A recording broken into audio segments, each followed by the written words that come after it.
we have a professional certificate program in lifelong and elderly education for people who want to be tutors of the elders in the community. Through that course, students taking that program will come to understand more about the needs of elders when they get old. It's particular in terms of lifelong learning. I mean, what they want to learn, and do they want to learn at all, and what motivates them, and what kind of activities, what kind of learning programs will be suitable for them, right? So we have 4 courses which talk about this issue about learning for elders. The first course is about is a background course about lifelong learning, the development of lifelong learning in the world and the trends of lifelong learning, and what kind of education is appropriate for elders in any community, and what kind of learning policies, lifelong learning policies in the world and in Hong Kong, and so on, right? So this is a background information course on lifelong learning and elderly education.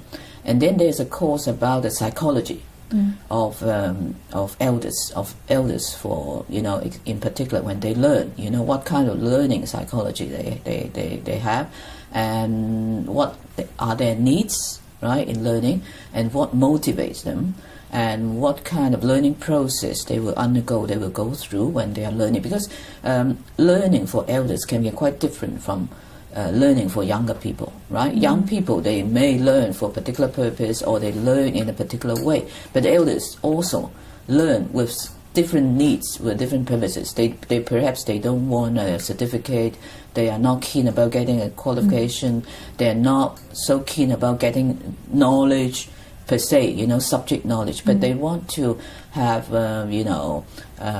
opportunities to reflect on their own experience, right? They want to share the experience, they want to know more about, the world in terms of how the world is relating to them at this stage of life, and so on, right?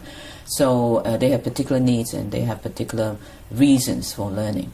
And then we have 2 very practical courses about the planning and the design of programs and activities for elders. So the 3rd course is about the strategies of organizing this kind of activities for elders and learning opportunities, right?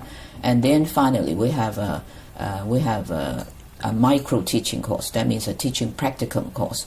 That means that the lecturer will demonstrate some teaching techniques of teaching elders. Teaching elders will be very different from teaching young people, right? I mean, teaching kids or teaching children will be very different.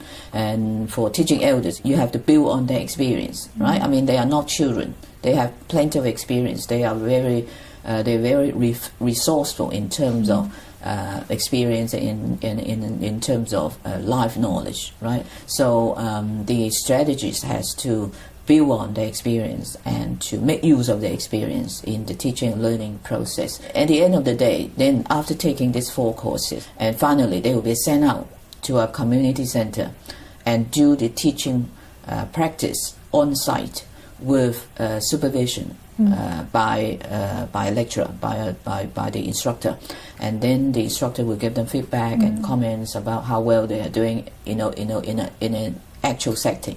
And so that will complete the experience, the learning experience with the program. After that, they will get a professional certificate in lifelong learning and elderly education. Our students graduating from this program are very sought after by community centers and other elder academies in Hong Kong, because not many people are trained as elder teachers of the elderly, right? Once they want to try to find a job as instructor of the elderly, a lot of offers will be coming from the local community centers.